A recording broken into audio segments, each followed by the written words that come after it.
Don't know if you know this, but on the 13th through the 15th of April, Carl White and the Mortgage Marketing Animals are going to be in Las Vegas. Yeah. They teach you how to get more business and maybe not work as hard. And oh, by the way, this fella's going to be there. They're awesome at this, too. You're not going to want to miss this. Check it out. All you got to do is click this banner over there. If it's on Facebook, it's straight up above. Now, we talk about this at nauseum. We've had over the years, right? Sure. Now, looking back at the real estate meltdown, it turned out to be a great service for the mortgage industry. It really did. It did. Most of our products were killed off. Hell, even some of the good ones, a lot of the good ones. State licensing became more strict. National licensing became a reality. Background checks, lawsuits killed off. I mean, do you remember the implodometer? Everybody. Yeah. And so loan officers went bye-bye. Lots. Later. Lots. Scram, boys. Bye, Felicia. Right. God, I remember like in Arizona, I know. they went from like 50,000 to 5,000 loan officers remember that. overnight. Yeah. And we bitched about it. Right. We all did. We said that we're being singled out, and I mean, Right. hell, we were a couple of those guys. We were. That's how we got our start in this stuff. Yeah. Back in the old Think Big, Work Small days. Right. Can we say that? I hope so. I was about to wear the shirt today. Probably not. Anyways, now for real estate agents, you guys pretty much back then came through unscathed. True. I mean, sure, the industry was trashed and you couldn't make any money at it. I get that Right, part. right. But you could keep your license now, couldn't you? Right, and looking back on that, who's laughing now? Right. Wouldn't it have been nice to just, like, cull the herd Cull 'em. of every part-time real estate agent in the country? Fire right? sale. I mean, Fire just sale. get rid of those guys. Send them back at Costco, handing out those little bites of warmed-up sausage and crackers, man. Just go away.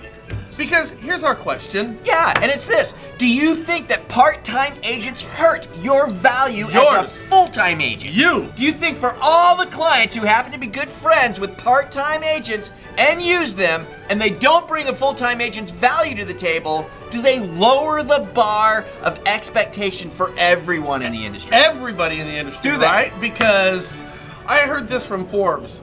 Do you want a surgery performed on you from a doctor who only does it on the side? I mean, how about a root canal from a dentist or a lawyer? Well, the answer is of course not. Of course not. You want a full-time pro. I mean, we just spoke with a real estate agent, a professional real estate agent, Pro. an agent that understands her craft, understands marketing, contracts, offers, negotiations, the market, and all the nuanced stuff that takes place from intent to keys. She's just a total baller, man, and she just loathes. Can't stand them. Loathes Call 'em. part-time agents Get 'em because out. when buyers see your only value as being your lockbox fob, all agents at that point are in trouble. Culling the herds, guys. It needs to happen. Get this. 75% of all agents fail in their first 2 years, yet many of those agents who fail hold on to their licenses. That's scary. Non-producing, yet licensed agents. Right, culling the herds, man. There's 22,000 agents in Los Angeles, yet only 4,750 listings. That's freaky. Now that's a trip. That's not good at all. See, agent commission back in the day was based on a time when home buyers and sellers did not have access to listing information. If somebody wanted to sell a house, they needed an agent and their MLS to ensure top price with a seasoned negotiator. If they wanted to buy a house, they needed the real estate agent's access to those listings because it just wasn't available. Right. They needed that agent who knew the neighborhoods, who spent the time to show the homes, the experts. Okay, so question is, do buyers and sellers truly need that now? Oh, no, better.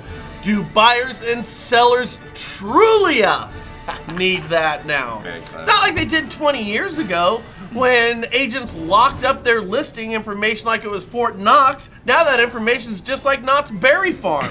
Listing info, best schools, shopping, doctors, things to do, traffic patterns, crime stats, restaurants. That's all just a click away. Hell, Inman did a study pitting a real estate broker versus a robot to pick homes that buyers preferred based on their needs and wants. Guess what? The robot won. The robot won. Now, we're not saying, guys, that you don't deserve your fee. Not saying that at all. But we are saying part-time agents and non-producing agents that are undertrained and underqualified are hurting not just their clients, but other great real estate agents. And based on what we know, 85% of you who are watching this show right now, you are shaking your heads and you're all pissed off at us, while the other 15% are saying, yeah, these guys are right. So, what to do? Well, how about same as lenders?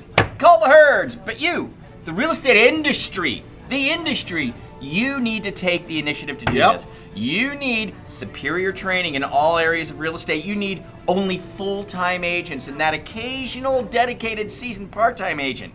You need minimum performance goals and a voracious agent who's 100% committed to their success. If this isn't the commitment, they don't work for you, because part-time or none or low producing agents not only hurt your brand, but they hurt the industry too. It's really a different value proposition than it was 20 years ago when they held onto their MLS information and they had to know the neighborhoods because we didn't have the internet like we have today.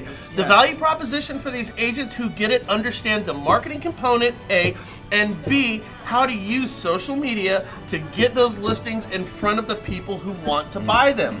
And understanding funnels and drips and marketing, other than just throwing it at Zillow and letting them take over the industry. Really, truly understand the marketing component of these houses are the ones who create the value to earn their keep. And you just don't get that from a part-time agent. No, you just don't. So we want to know what your thoughts are down below. Leave us your comments. We love those. Don't forget, Feedback Friday's coming up, so leave us good comments. And if they're good, we'll get them onto the show. Yeah. And you'll be famous. That'll be awesome. Do us a favor, forward, share, and subscribe. We'll catch you later here at the National Real Estate Post. I remember when the MLS came out in a book. Remember that? Oh, yeah. Were you around for that? Yep. Yeah, every week or something, there was a new MLS book, and they went through a lot of paper. And it was just a book, and you'd go through and look and see what houses were in the book. Nobody had access to that except the real estate agent. Right. So if you were a buyer, you didn't know what was available. We were just talking with Lisa, and we're like, oh yeah, this information wasn't available. And she's just looking at me like, no, really? It's like, yeah, really. Yeah. It was buggies back then. Yeah. All right, we'll see you guys later. Bye. Bye.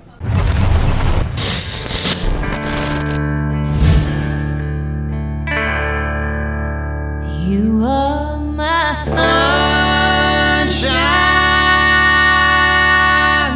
my only sunshine.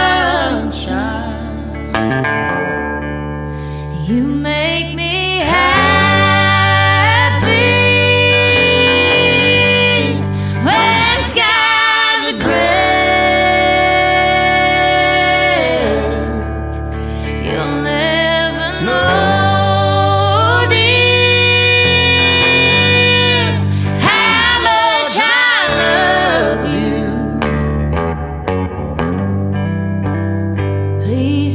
take my sunshine.